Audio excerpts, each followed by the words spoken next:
কিরে মুর্শিদ, আমাদের ওই গ্রিলটার কি খবর রে? হ্যাঁ গেছিলাম তোর বাড়িতে গ্রিলের মাপ নিতে, তোর মার কাছ থেকে নিয়ে আসলাম।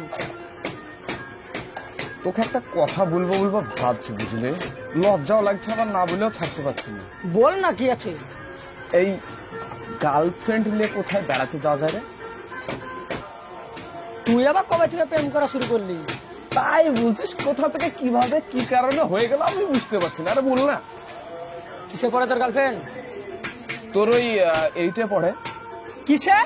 এইটে পোলিও খাওয়াতে নিয়ে যা শালা। এইটা পড়ে শালা ঘুরতে নিয়ে যাবি। আরে ছোড়া বাদ দে, বল না।